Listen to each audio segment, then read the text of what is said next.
భూ సమస్యలు పరిష్కరించడమే ప్రభుత్వం యొక్క లక్ష్యం కలెక్టర్ సందీప్ కుమార్ ఝా అన్నారు. రాజన్న సిరిసిల్ల జిల్లా ముస్తాబాద్ మండల కేంద్రంలో రైతు వేదికలను నిర్వహించిన భూభారతి అవగాహన సదస్సుకు ముఖ్య అతిథిగా కలెక్టర్ హాజరై రాష్ట్ర ప్రభుత్వం రూపొందించిన భూభారతి చట్టం 2025పై అవగాహన కల్పించారు. ఈ సందర్భంగా ధరణి చట్టం, భూభారతి చట్టంలోని వివిధ అంశాలను వివరించారు. అనంతరం కలెక్టర్ సందీప్ కుమార్ ఝా మాట్లాడుతూ రాష్ట్ర ప్రభుత్వం రూపొందించినటువంటి భూభారతి అమల్లోకి వచ్చిందని, ముందుగా రాష్ట్రంలోని 4 మండలాలలో పైలట్ ప్రాజెక్టు కింద ఈ చట్టం అమలు చేస్తున్నారని వివరించారు. రెవెన్యూ వ్యవస్థను బలోపేతం చేసేందుకు ప్రతి గ్రామంలో గ్రామ పరిపాలనా అధికారులను నియమించేందుకు ప్రభుత్వం చర్యలు తీసుకుంటుందని తెలిపారు. ప్రస్తుతం ధరణిలో ఉన్న భూ రికార్డులు భూభారతి చట్టంలో కొనసాగుతాయని తెలిపారు. భూ హక్కుల రికార్డుల్లోనే తప్పుల సవరణకు అర్హులైన వారు జిల్లాలో నూతన చట్టం అమల్లోకి వచ్చిన ఏడాదిలోగా దరఖాస్తు చేసుకోవాలని, ఆ దరఖాస్తులను పరిశీలించి రెవెన్యూ డివిజన్ అధికారి కలెక్టర్ ఒక నిర్ణయం తీసుకుంటారని, దరఖాస్తుదారునికి ఏమైనా అభ్యంతరాలు ఉంటే కలెక్టర్ భూమి ట్రిబ్యునల్లోని అప్పీల్ చేసుకోవచ్చునని తెలిపారు. ఈ సమస్యలు భూ హద్దుల సమస్యలు రాకూడదనే ఉద్దేశంతో రాష్ట్ర ప్రభుత్వం ఈ నూతన చట్టంలో జియో ట్యాగింగ్ తోటి అలాగే మ్యాప్ తో పాస్ పుస్తకాలను జారీ చేయనుందని వెల్లడించారు. దీంతో రైతులకు దారి సమస్య అలాగే ఇతర ఇబ్బందులు ఎదురుకావని స్పష్టం చేశారు.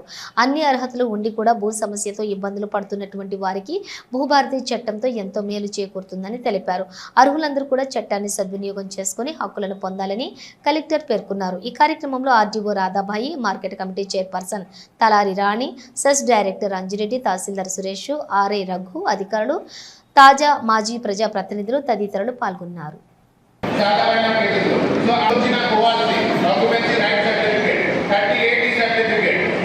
అగ్రికల్చర్ ల్యాండ్ కోసం ఉండేది కానీ మరి మీకు హౌస్ ల్యాండ్ ఉంటాయి కదా, దీనికోసం కూడా రికార్డ్స్ ఆఫ్ రైట్ మీకు పాస్ పోవాల్సింది. లేదంటే అది ఇంప్లిమెంట్ చేయాలంటే దీనికి కాంపిటెంట్ ఆఫీసర్ ఆర్డీ వారు ఉంటారు. ప్రభుత్వం